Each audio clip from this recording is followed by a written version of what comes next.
အမျိုးတို့တွေပွဲချင်းမူဝင်သွားတာထင်တယ်နော်ထားလောက်တာခဲနဲ့တောင်ထုလိုက်သေးတယ်တုံနဲ့ပါရိုက်ချသေးတာဗျပွဲကဘလောက်တောင်ကောင်းလိုက်လဲမသိဘူး အဲ့ဒါမှတကယ်မှုဝင်လာကြီး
တကယ်ဖြူစင်ရိုးသားကြတဲ့ပရိသတ်တွေနော်သူတို့ချစ်တဲ့မင်းသားကိုထိသွားတော့မန်ပါပြီးလှုပ်လိုက်ကြတာထင်တယ်ဗျဒါကလည်းသရုပ်ဆောင်ချက်တွေအရန်ပြပြင်လုံးလို့ဖြစ်သွားတာပေါ့ကွာ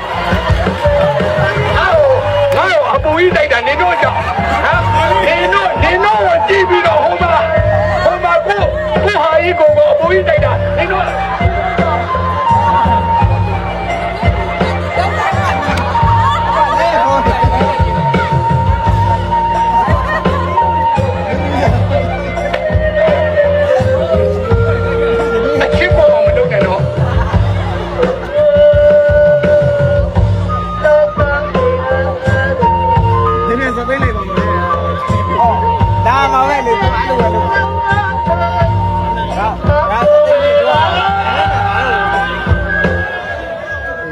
subscribe လေးနှိပ်ပေးခဲ့ကြပါအောင်ချစ်တော်အမျိုးတို့တွေ